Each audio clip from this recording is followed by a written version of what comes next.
Studenti li applikaw għall-kors tal-għalliema u ġenituri li tkellmu ma' One News esprimew id-diżappunt qawwi tagħhom għal fatt li tħallew fi stat ta' inċertezza fejn ħadd mhu jagħtihom stampa ċara ta' x'se jsir eżattament.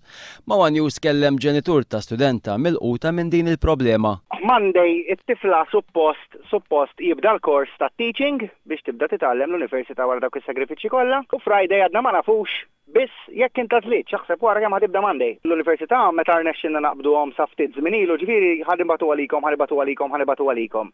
Però llum Friday jumej oħra Monday għadna ma nafux jekk hux ħatibda università t-tifla. L-istudenti mhux biss għadhom ma ġewx informati x'ser jiġri minnhom fuq bażi individwali, iżda l-kuntrarju meta xi studenti ċemplu l-università biex jaraw x'in is-sitwazzjoni tqabdu jċemplu f'postijiet differenti iżda baqgħu bla tweġiba.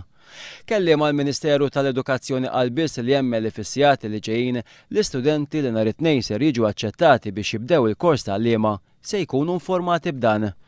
Il-ħamis One News ipprova jitkellem mar-rettur tal-Università Juanito Camilleri dwar l-aħħar żviluppi f'din il-kwistjoni fit-tmiem attività li saret fl-uffiċċju tiegħu fl-Università. Iżda ġejna informati li kien impenjat b'ħafna laqgħat u ma setax jitkellem magħna u ma' rappreżentanti oħra tal-mezzi tax-xandir.